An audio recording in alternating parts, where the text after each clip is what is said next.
Greetings everyone, my name is Greg. In this video I am going to talk about something I've never talked about before, and as far as I can foresee will never talk about again. That being fucking auto racing. The only reason I'm talking about this now is my girlfriend had brought this to my attention when she asked me if I knew who Tony Stewart was. I had said the name seems vaguely familiar, but I don't really attribute it to anything. She had said he's a NASCAR driver, and I'm like, okay, fine, so what? Well, apparently he hit and killed another driver, Kevin Ward Jr.,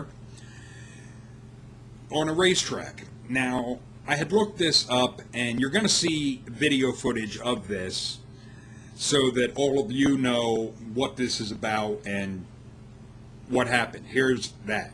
That deadly accident on the racetrack. NASCAR superstar Tony Stewart being investigated after his car struck and killed another driver who walked onto the racetrack to confront him. The victim's family is speaking out this morning, and ABC's Gio Benitez is at the scene in upstate New York with the latest for us. Gio, good morning. Good morning to you, David. This is that small-town racetrack where the crash happened. And right now, investigators are desperately searching for any other video that may show exactly how this young driver died. This morning, investigators are poring over this video filmed by a spectator, then posted on YouTube, showing Kevin Ward Jr. apparently trying to confront Tony Stewart before being struck and killed by the NASCAR superstar. Stewart was competing in a dirt track race on Saturday when his number 14 car bumped number 13, driven by Ward, sending Ward's car flying into the wall. Watch, 20-year-old Ward climbs out of his car, rushing onto the track as several cars speed by, pointing his... Then, just a fraction of a second later, Ward is hit by the right side of Stewart's car. Ward was pronounced dead at the hospital. Stewart saying over the weekend, "There aren't words to describe the sadness I feel about the accident that took the life of Kevin Ward Jr. It's a very emotional time for all involved." Stewart pulled out of Sunday's Sprint Cup race at Watkins Glen.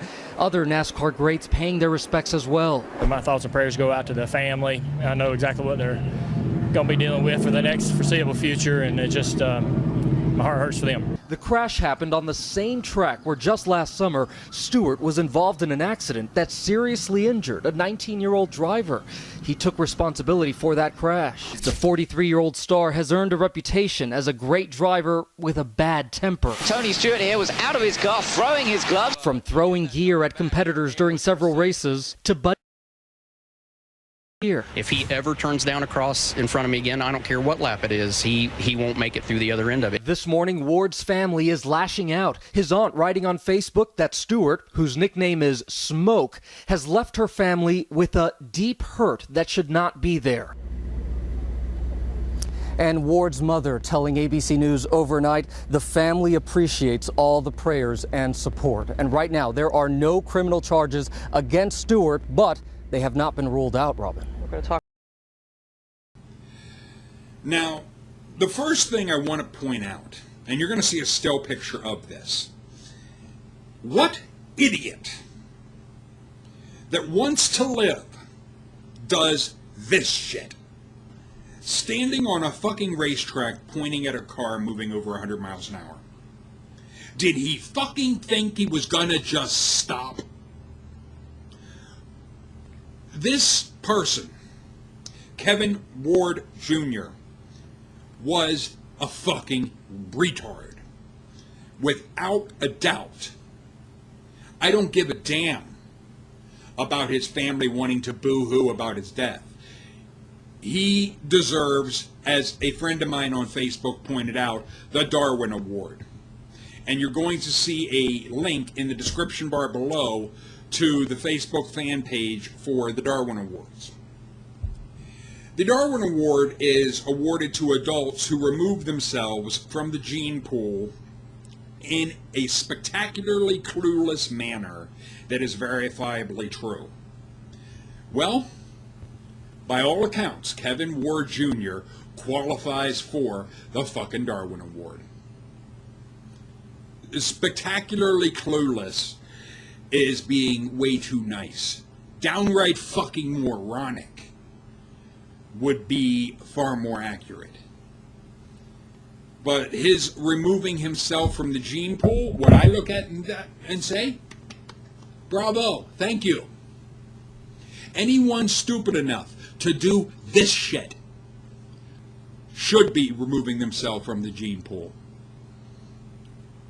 To me, there's so much stupidity that in this world that I could do a channel just on the stupid bullshit that people are doing.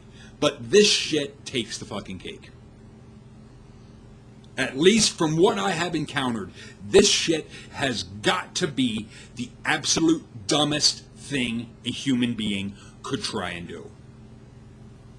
A race car going over 100 miles an hour is not going to stop for your fucking ass pointing at him. You are a fucking retard. Or he was a fucking retard.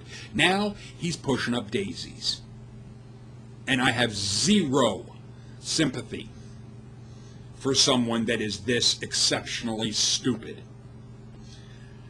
But I recognize that there will probably be Kevin Ward Jr. fans that want to be boo-hooing, or Tony Stewart haters that want to be trying to act like there should be charges put on him. No, there shouldn't. I was relieved to see that the police are saying, even though the investigation is ongoing, no charges are pending at this time. They shouldn't be. Because, in a sense, Tony Stewart did nothing wrong. He was on a fucking racetrack. He was doing, in a sense, his fucking job. The dumbass standing on a fucking racetrack, pointing at a fucking car moving over 100 miles an hour at them, should not have been there in the first place. This whole thing could have been avoided by Kevin Ward not being fucking retarded and standing on a goddamn racetrack. He had no fucking business there. If he's not in the car racing, get the fuck off the track. Bottom line. But feel free to leave your comments below. Later, people.